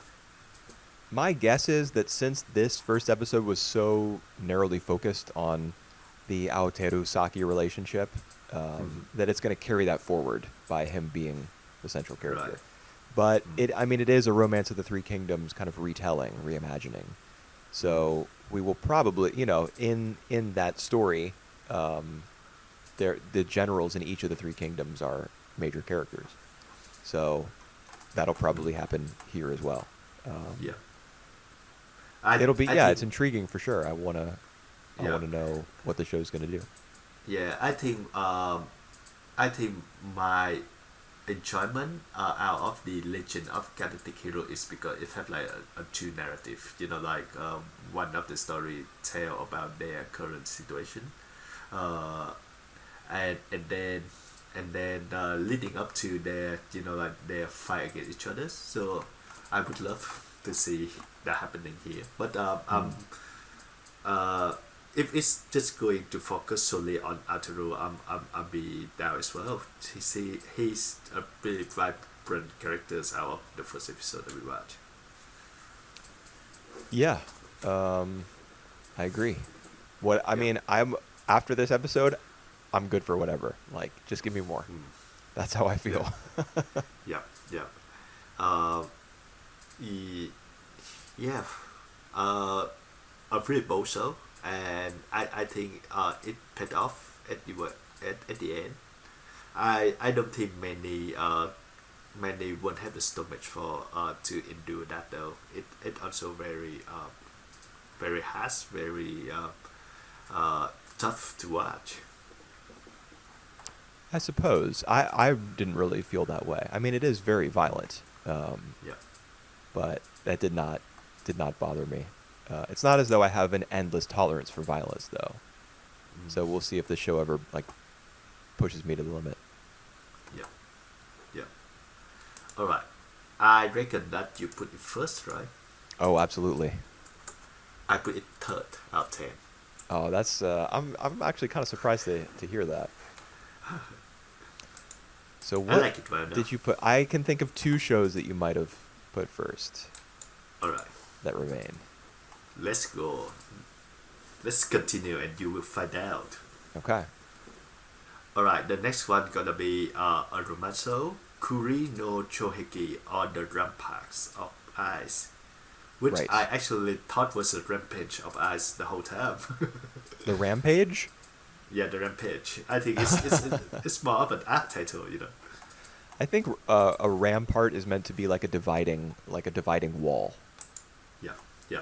That's also what she feeling, what the main character feeling in the first episode regarding like her social stand, her feeling of like putting up the world in so that she can disconnect from everyone around her. So Yeah. I mean, those sorts of metaphors, like, for example, putting up a wall or putting on a mask, you have to yeah. be careful when you make those literal. Um, Mm-hmm. and I don't think this show took a lot of care in that, like, the scene towards the end. So I'll be honest, this is the show that I have the worst memory of. Mm-hmm. Not like that am the most critical of, but I have like the foggiest memory of. Mm-hmm. But I do remember a scene towards the end of this episode where we like literally see the main character, whose name is Koyuki, I guess. We see her. We see Yep. like walls of Yeah, yeah, yeah. ice Yeah. coming up Uh-huh. around her, Uh-huh. and I just remember watching that scene and being like, "This is too much." I know it's the title of the show, but Yeah. uh, this is The, I'm just not into this, I yeah. guess. They actually like detail each of many of some of the events that she experienced in her middle school that make up for that world as well. So another preach to the world, so to speak. Another what? Another prick to the world. Hmm. Oh, Pink Floyd. another brick in the wall, like Yeah. Pink Floyd. Yep. Okay. Yeah. Now that I think about it, I guess there were because we don't learn exactly what happened to her in middle school, but we do see like flashes of it, right? The show's kind of Mm-hmm. alluding to it, and Yeah. that does I think that accompanies that ice scene. Yeah, that's Yep. Yeah. kind of ringing a bell now. Uh, What is it though that causes her? Is it the memories of middle school that cause her to start putting that wall up, or is there something else? Yeah, so I think it's a mix of the experience that she got. Like she didn't really get belong to anyone, and then everyone teaches her about uh, her being shot, and then like there is a misunderstanding between like one of the guy who fall for her, and then there's some jealous girlfriend who chase after her, and then she got bullied. Like all of that is just in like in one or two scenes, so we don't get to see that much of it. But like every time one of these scenes happen to her, we see like she building another layers of brick of ice Right. uh, between her. What I mean So is, was there any event that didn't have to do with middle school, like anything that happened to her in the present day that caused her to nope. start thinking about all those memories? Yes, it actually one of the event that she got chased up by two strangers at the end, but it not Oh, really yes. no. And she Yeah. calls out to the guy from the basketball team, right? And he Mm-hmm. appears not Mm-hmm. to hear her, but then Yep. you kind of Come circle back. back around and it turns out he did Yep. spot her and he like comes to save her. Yep. Right. what I'm interested in is that I think I don't know who gonna be her main love interest because we got to see two of them. So that's one of the basketball guy that you mentioned about Utah, who is short-sighted, who she run to him a couple of times, and then this red hair guys, Minato, who is try to talk to her, try to be nice to her, in which she kind of like go along with that. So that two guys I at the mean, moment. it has to be Minato, right? Because he was the first one to talk to her. That's the rule It had to be in Yuta, anime. right? I What? don't know. It had to be the other guy, right? Because No. they spent some time together. No, all right. Nope. Here's I'll Yeah. tell you. I'll tell you how it is, and I can actually kind of guess this with confidence from the poster for the show. All right. It's Koyuki. Yeah. She's the main character, and the person who likes her is, or the main relationship that she'll have is with the red-haired guy, Minato. All And right. then the person that Uh, Minato, so someone will have a crush on Minato, and that's going to be her friend, whose name is Miki, right? oh my god. All right. And then the person who's going to have a crush on Miki is Yuta. Yuta. Yeah. Because they're all kind of arranged that way in the poster. Hi. Okay. That's so sad. For That's this. that's how a lot of these Yeah. more dramatic leaning rom-coms, I guess. I guess I would label the show a Yeah. rom-com, even though it does have those super dramatic middle school flashbacks. But it does lean kind of it like the comedy comes a lot from all of the like chibi scenes. And there are many of them. And as I was watching this show, I had like it was hard for me not to compare it unfavorably to You and I Are Polar Opposites, because they're by Mm-hmm. the same mangaka, and they're airing back to back. Oh. All right. I didn't And know that. Mm-hmm. in You and I Are Polar Opposites, the little deformed characters, for example, the main pink-haired girl, like when her character kind of transforms and gets like a real short and a big head and everything, that's Mm-hmm. integrated into the main art style and the actual world of the show with typical backgrounds. But in the Ramparts of Ice, uh, every time it goes into like chibi mode, it switches art styles completely. It like breaks from its typical presentation and does its own thing. Mm-hmm. And it's of course it's not the first anime ever to do this, but it feels a lot more jarring than in something like Polar Opposites, where it was integrated much more smoothly, I think. Yeah. Yeah. Yeah. I can see that. I can see your poise. And yeah, I don't really see. I think it's worked best at is this is not a romance, not any pairing. Like it's a after all her story that she break out that world and be friend with her friends, right? So but I think the romance is inevitable, so it's gonna happen. Yeah, probably so. Um, yeah, I Interesting. don't know. I don't know how much more I have to say about Yeah, it this one. interesting. Like, Yeah, it interesting that the mangaka, like see, they wrote two manga with two main characters, main girls, that are very different from each other. yeah, they are pretty different. The main girl from Polar Opposites, we do see from time to time that she, kind of withdraws into herself. Um, I remember, particularly in the earlier episodes, I think that was part of why she was interested in the guy who eventually she starts going out with. I've already forgotten their names.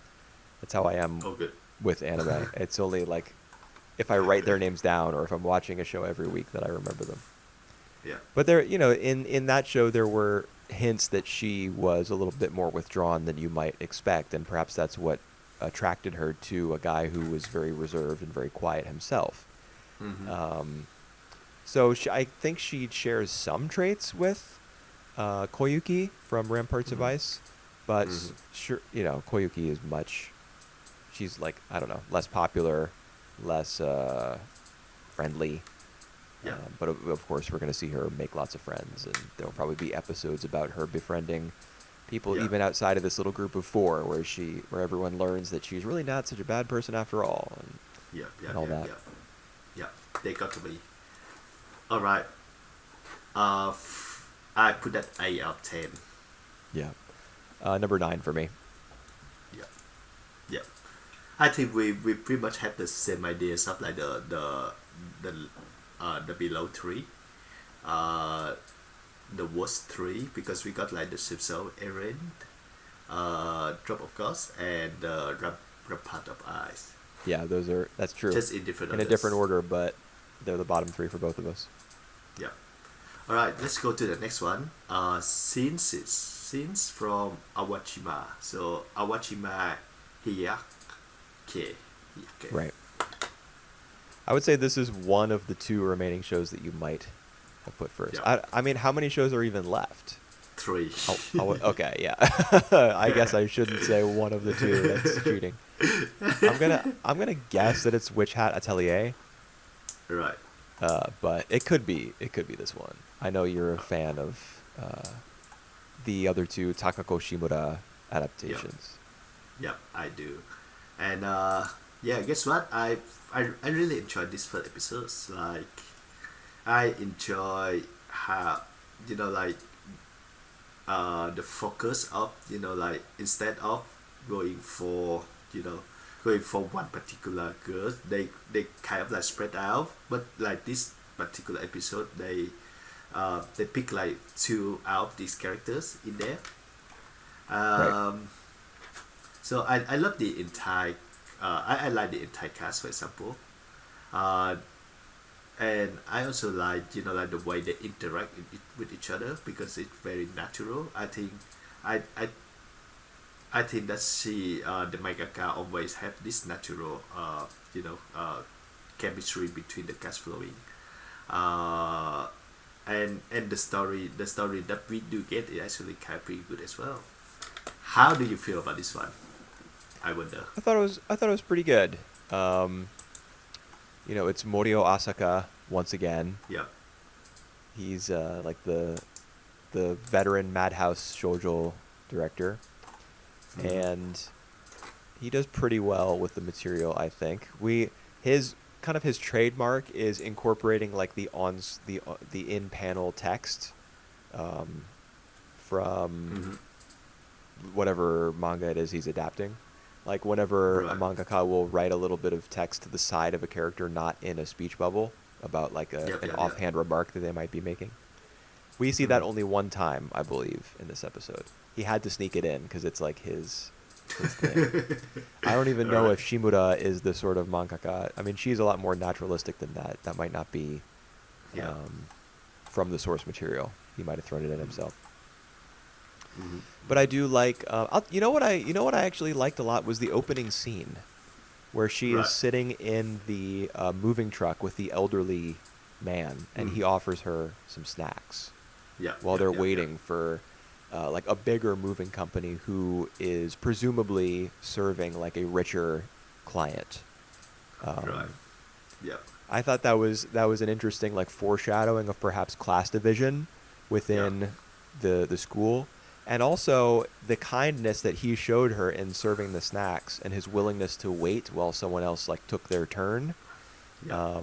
is probably going to stand in contrast to the cutthroat environment in this school, which we get some hints of here. And I thought it was nice that it was only hints of it that we got. Yeah. It wasn't people like getting into huge fights in the hallways right away. Yeah. It was just some like accusations of people being a brown noser, or Yeah. people saying that like this girl who is upset because she has to share a bath with other people. They're like, oh, she's so annoying. She's never gonna make it here.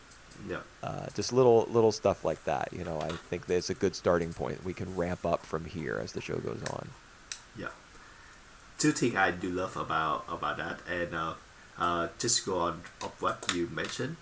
we see the other side of this character as well. So like for example, this girls, the girl who like cried because she had to take a bath with everyone else. Later on, we see her like doing the opera slash something singing, and that was all in all.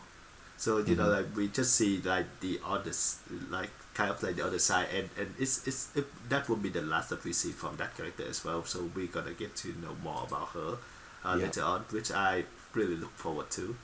The second thing is like you mentioned about the opening scenes, and because I went to this show completely blind, I thought at first that it was about like uh, as a like the movie company, and it's about their everyday life. So later on when we get into the actual thing, I was like I was wrong. Like you thought Even she was the granddaughter of a yeah, of an that employee guy. at a moving company, and she was just like Yep, accompanying her granddad to yep. his work. To his work, and actually she gonna do it with him as well as like Okay, yeah. one company. It actually gonna be like a fun series out of that. But here we get is yeah, series about girls and with all girls problems, and even like we get to the second half, which is more about that girl's Kenway, and when she talk about when she think about her flashback and why she decided to go to this school, it's more about the relationship that she have with the other classmate who she thought might like might be special to her, but they end up halfway. I Hmm. think it's just it's a bit like kind of like sad little story that uh, that we see, and like at first I don't really I think this girl Kenway gonna be like the maybe the girl who's spoiled, who who gonna do bad things for real cool, but like after this the main characters, but after this flashback I just like kind of feel for her as well. So like I really enjoy each and every single characters in this first episode so far. Yeah, I would say my favorite is you called her Kinue. I Yeah, have her labeled as Prince Takehata in yeah. my notes. Like the little, you know Mm. how both the first and second halves of the episode were preceded by little title cards with two girls standing next to each other in front Mm. of a white background and like Yeah, text on the screen. yeah, She was called Prince Takehata, I think, yeah, in yeah. the, Mm. well, I don't remember whether it was the first or second. Um, because Yeah, she was involved in both, both stories. She's the mm. RA, Yeah, um, for maybe the particular floor or section of students that she manages are like the newcomers, and that's why right. even though she's an upperclassman, she's living together with Tabata or whatever Tabata's first name is. Mm, mm, mm. Um, but I do, yeah, I like the conversation between them in the like at night Yeah, when they're both in their bunks, like on opposite sides of the room, and the curtains are drawn. I liked the atmosphere of that scene because you got to figure that this relationship that Takehata had with another student in middle school was very like special to her mm. because she says that she still thinks about her all the time. Yeah, My guess as I was watching was that she was going to say when she was giving advice to Tabata, you have to forget your past, like in order to um, mm. be competitive here because it is so competitive, and there are going to be people who try to get ahead of one another by any means necessary. You have to Mm. forget about any of your past ties and just focus on the present. But Mm. instead, she said, this I'm still thinking about her, about this girl that I I, um, had I this think relationship with. I think more specifically though, she was thinking about why she was here in this boarding school in the first place. So she still wonder about that. I wonder why she joined the school. That could be. Yeah. I So I feel like if that were the case and she had regrets about, or misgivings about still being enrolled at the school. I think that probably would stem from her relationship with this other Yep, girl, yep, though. yep, yep, yep, yep. It would. It's just like Um, another layer of that, but yeah, mm, I okay. totally see that, and yeah, I think it's I getting back to what I was saying initially, I guess. I right, feel I really like the detail that the curtain that they're on opposite sides of the room and the curtains are drawn because mm, that kind of provides like a barrier or a certain level of safety for Takehata to express all of this to her new roommate. yep, You know, if they yep, were just chatting normally and the sun were out and they were just like sitting in the room together, making eye contact with one another, she might not have the confidence, or it might yep, not be the right like mood for her mm, to confess this like important part of her life. But yep, instead, she's kind of nestled away like in her bunk, and it gives her the appropriate space, I think, to tell that story. So I like that piece mm. of direction there. I agree, I agree, and yep, uh, no, You got something else? no, I actually was thinking of something else, but I lost track of that. Okay, you gonna try to get it back? Oh yeah, yeah, yeah, yeah, yeah. All right. One of the things that I don't like about the show though is uh, the key moments they want to make it like as memorable as possible. So you know like in the particular scenes where the girls sing in the opera sing in operas, everyone else watching her, and we know the moment that it's gonna be the key scenes since everything just turned blue and like ev- time stands still and all that. It's it's a bit obvious for me. So that's Hmm. what I don't like about this moment because it becomes too obvious for what this show is supposed to be more like intimate and like more like quiet moments. So it goes a bit against that. Hmm. But it's just my tiny little bit complaint about that though. Because Okay. I think this gonna be the keys this one they're gonna be the key scenes like the key emotional core for many of the audience, not for me. Interesting. I did not even remember that the color grading changed there. Yeah, Um, it's go blue or blue. I can kind of recall that now that you're saying it, but it wasn't something that I noted. Right. So I guess we'll have to keep an eye out in the Yeah, future, like if yeah, the show is going to repeat that technique. yeah. And I think the fact that this show is an ensemble also I think it's kind of the thing that I look forward to as well. So it kind of like focus on different characters and on their ongoing relationship as it's go on. It will get more complex. We get to know more characters, and I think I'm really up to the premise on this. Okay, sounds good. All right, What'd you rank it? first, It was first. Okay, I yeah, got it wrong. For me, number 4. yep, still in the pretty good place. Yep. All Yeah, right, I'm definitely going to watch more. I'll probably watch the whole thing. next one is Witch Hat Atelier.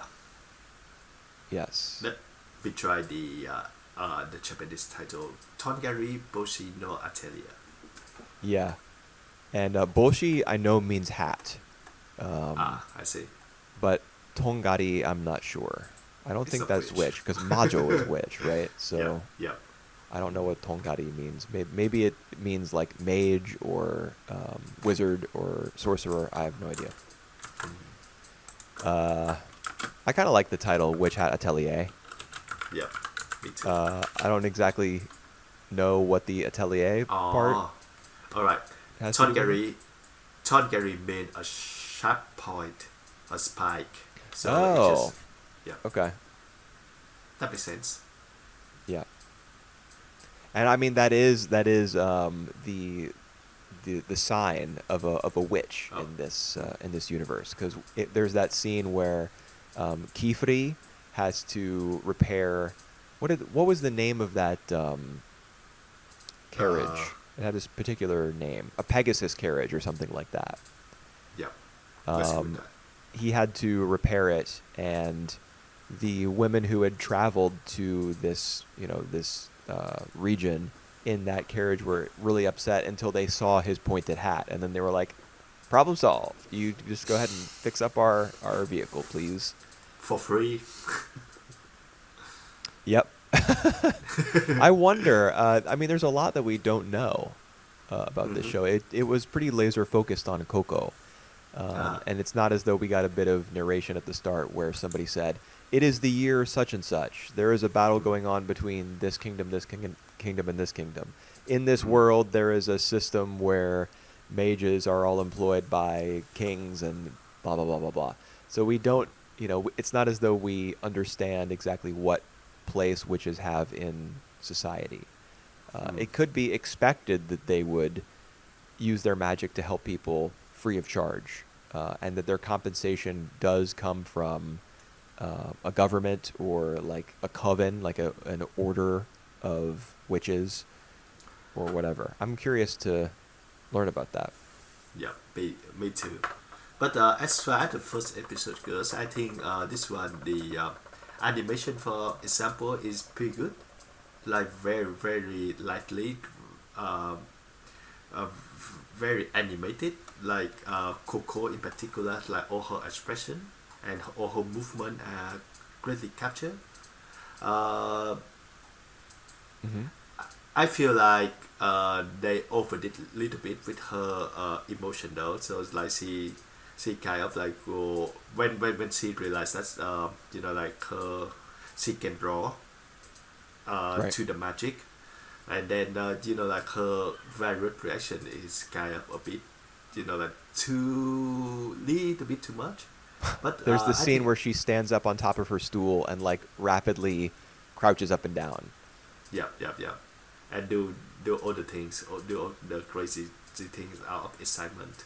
Yeah. But yeah, I think apart from that, it provide a pretty good premise of things to come. So she tried the magic, and it's actually a dark magic, and it cost her mom. So like Yeah. she tried to learn to fix all that. So good premise. Yeah, the note that I had on Coco, like her behavior, her emotions, was not that I felt like it was over animated. I Right. had an issue, not a big one, but I had an Mm. issue with the voice performance because it's Right. clearly, an adult voicing a child.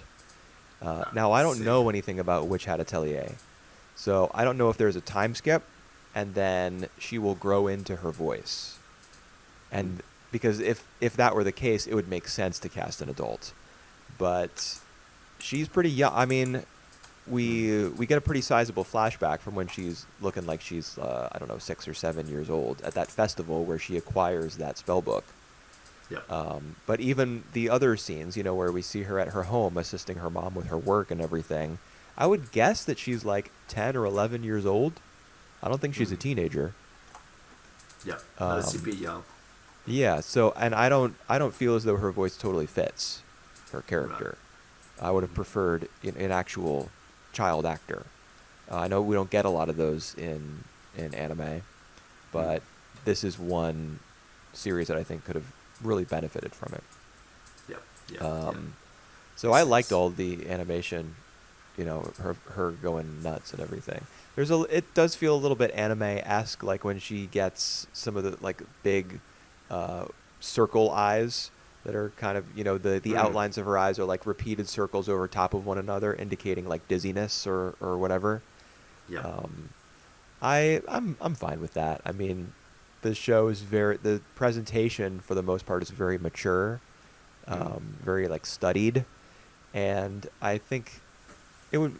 I mean, it would be nice if it kept that 100% of the time, kind of like Frieren does. Mm. But well, not even Frieren does actually. You kind of have to allow for shows to have their fun. I think, for the director or the animators or whatever to blow off a bit of steam with some silly faces. I think that's okay. Yeah. Um, yeah, the animation is pretty good. Yeah. It's very good. How? Yeah.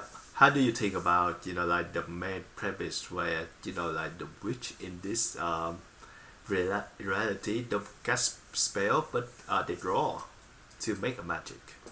Yeah, so that's I talked earlier about my curiosity about how like how witches are compensated or their role in society. That's another thing that I'm curious about is if they need Mm. to draw these elaborate magic circles in order to perform magic, is this going to be like a Full Metal Alchemist situation where we get people who are like weaving these magic circles or drawing these magic circles like onto bits of fabric or stone or paper or whatever, and they'll only complete the drawing. You know how there's that scene where Yep. Coco is like falling Yep. asleep and the little bit of ink drops from her quill and completes that magic circle. Yep. Maybe that's how witches will like quickly perform magic in the field is Mm. they'll have circles that are almost complete and then they'll just finish it Ah. like do the last 1%. Hmm. um, that's what my imagination tells me would Hmm. happen is because it would take too long to draw all this stuff otherwise. Interesting. Yeah. Yeah. But yeah, Because it is very interesting to me that magic can be performed by anyone, and that's like a closely guarded secret. I wonder who exactly is doing the guarding there, mm, keeping that knowledge secret, because you got to figure in the whole wide world there must be some witches who want to distribute that information to the masses. There are going to be yeah. various points of view about who should have that information. Uh, And so, yeah, just a lot to be curious about, I yeah. think. And on them may be just like Erin case where like this is like kind of forbidden magic and they kind of like try to limit the person who use it. Like we don't really know for sure. Yep. We do know that it's serious business, though, because Yeah. Yep. Kifri is like, I got to wipe your memory now. Yep. Yep. Yep. Now Yep. that Yep. you Yep. understand how to perform this magic and you have seen what it can do, I'm going to Men in Black you real quick. Yeah. Um, but Do you, yeah, do you reckon that that scene come a bit too quick? Like, just one moment, could you just say that, I have to wipe your memory that now, and then Coco just say like, oh, I gonna save my mom, and could I just say, okay, are you ready to become a witch? Because otherwise, it's I you would have honestly, all the knowledge. Yeah. I totally see your point, and I mean, I think as I was watching that scene, a part of me felt that way. Hmm. But I think the rationale that the show gives, which is that she has like a perfect memory of the book and of of the particular circles that she like transcribed, and because she's like so observant and has this memory, he's gonna have to rely on her. So he can't wipe her memory because he's in pursuit of whoever is distributing these spell books. Right. Um, isn't there another anime with a plot very similar to? I'm thinking of Orb on the Movements of the Earth. Oh, is it? Yeah, and the final. You haven't seen the second half, right? No, I just see the first half. Okay. I intended to watch the more battle.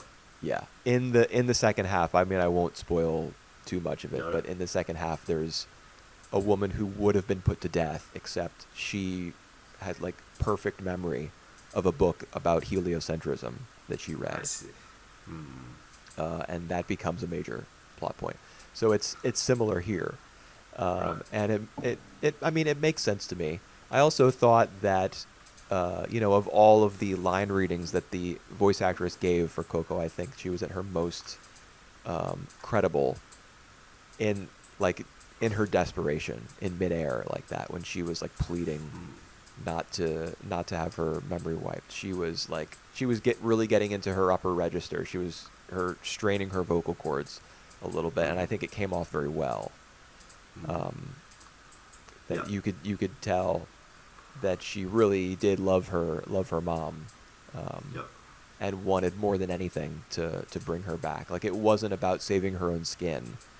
Yep.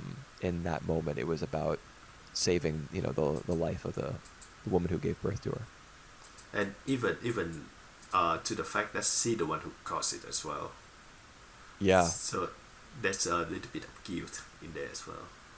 yeah, yeah, and like the animation of her, like contorting herself in order to try to escape Kifuri's grasp, where she like Yeah. has her feet up against his chin, and is like pushing away from him as violently as she can.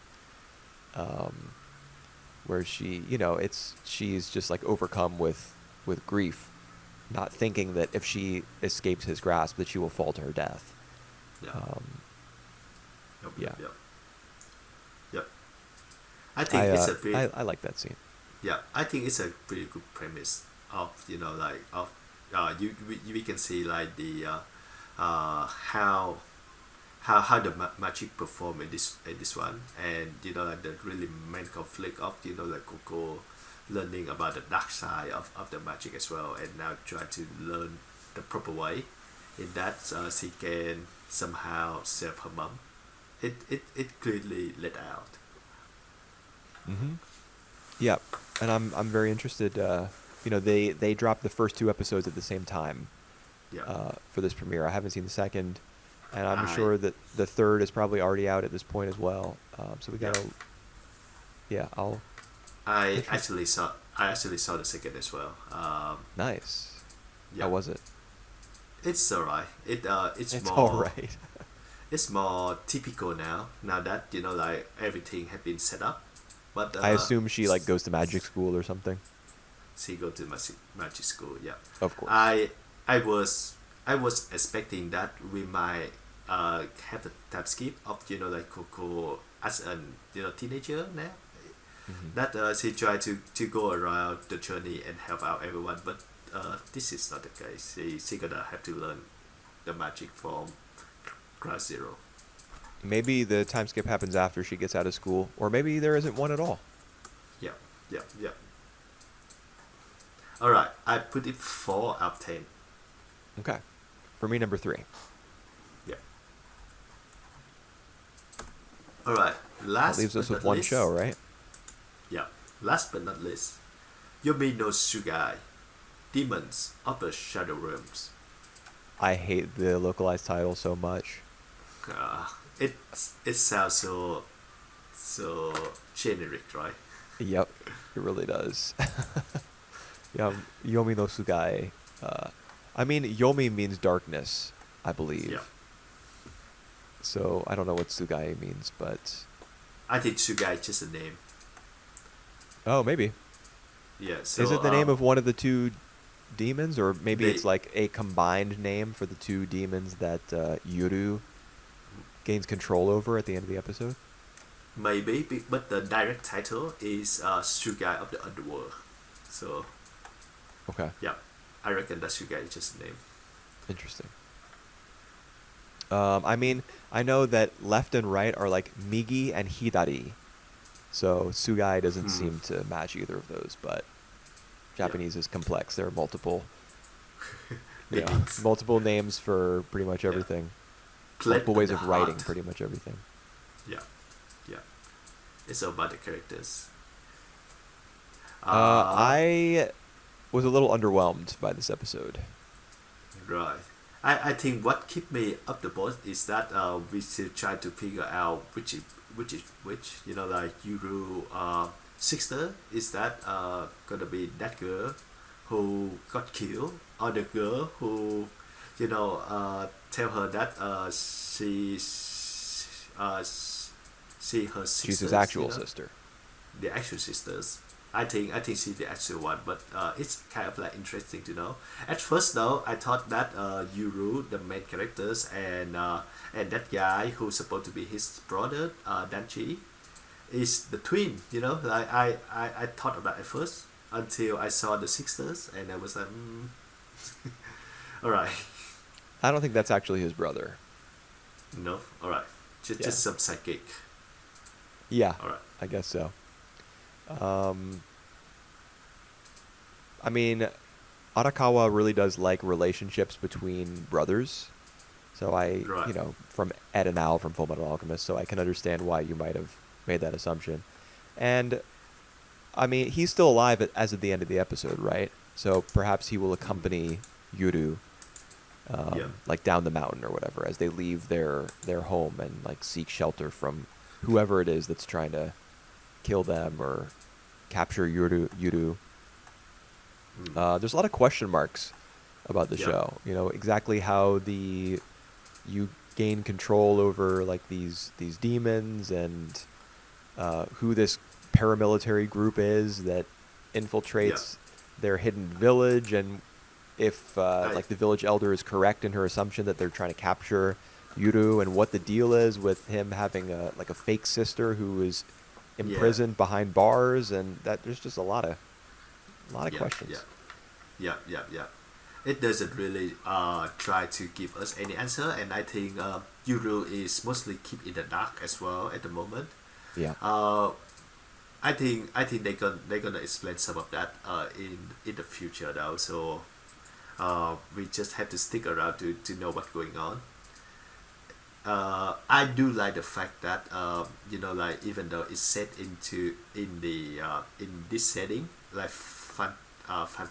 fantasy settings, we actually later on we see like the helicopters and people with guns and all that. So it actually kind of like connected to the present day. So uh, I actually didn't like that very much. you did like that. I like that. Okay.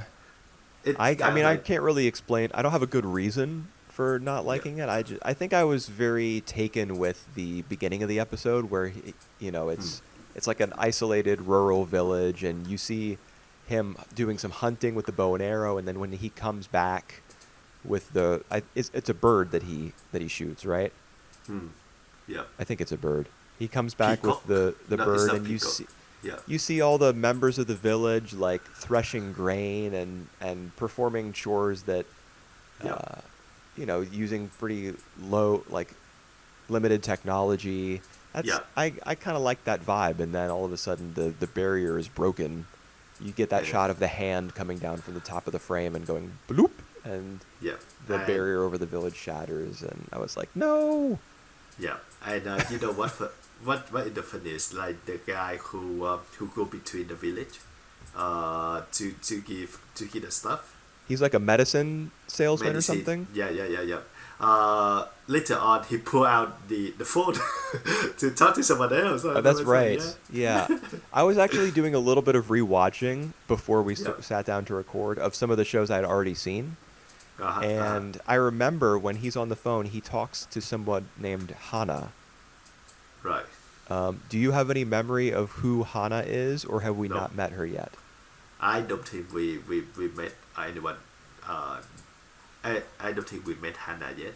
I Okay. think he tried to contact someone from the outside world, and at the moment we only see the people in the village. So yeah, that's gonna be another characters. Okay.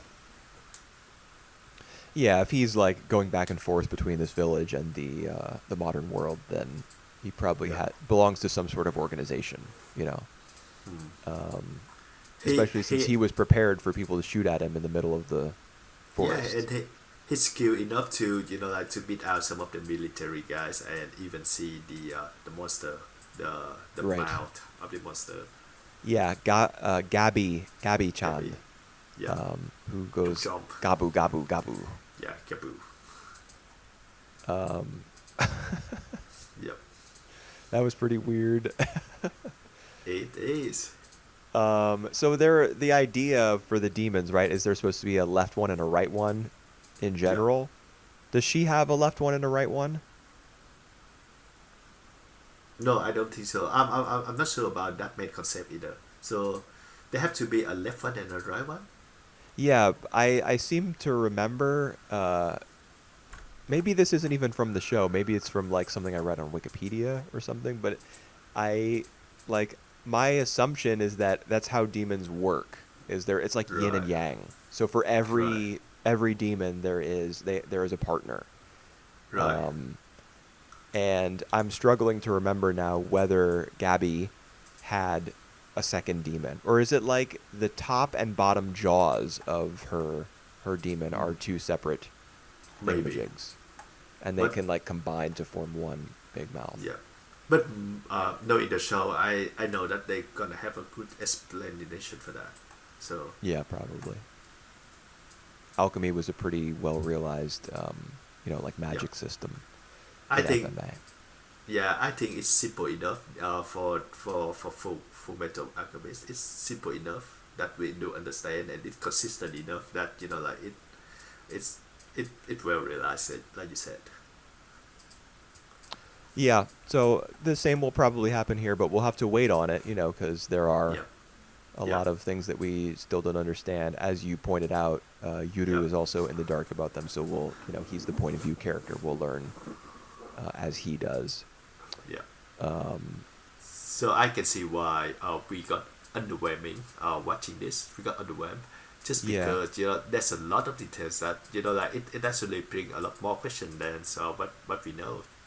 They establish something and then they just kind of like close it down or getting kupu kupu by uh, by other invaders. So right. Yeah, I mean, I am, for example, Witch Hat Atelier, which we were just talking about. yep. Mm-hmm. There are a lot of questions there as well, but for whatever reason, this show taking a similar approach did not really connect with me. I, Mm. it didn't really have an emotional core to it. I don't think. The I agree. the brief conversation between Yuru and perhaps the fake sister. Asa, yeah. Um, yeah, Asa. It there wasn't much to that. I don't feel. I Mm. mean, she did Mm. ask him like, "You're not going to leave the village like mom and dad did, right?" And he said, Mm. "Of course, as long as you're here, I'm here too." So that's something at least. Yeah. But it was very brief, and Yep. the fake sister, or the ostensibly fake sister, Mm. dies. Yep. Pretty soon after they have that talk. Yep. So I just don't feel as though I have much to like come back for. Of course, I Yeah. will be coming back because Yeah. I am vaguely curious about how things will develop. But Mm. yeah, just as a standalone episode, I didn't really hook me. Yeah.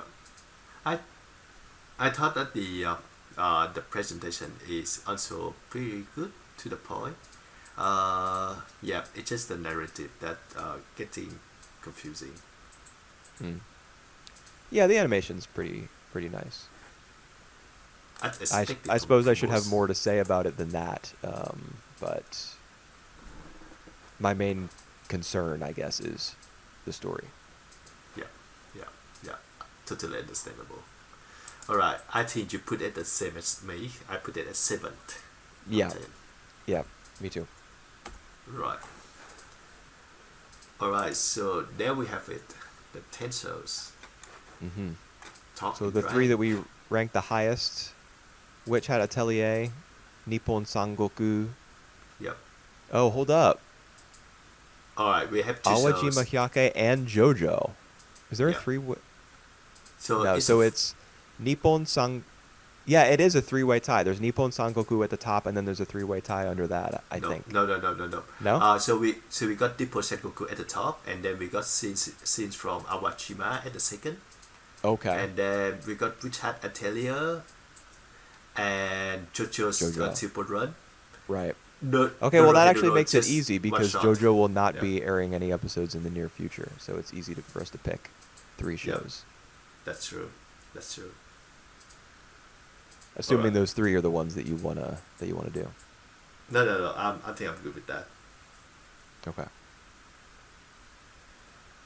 I just Um. yeah, I just Cool. got pumped for JoJo since it only have like one episode, and then we don't know when we're gonna watch more of that.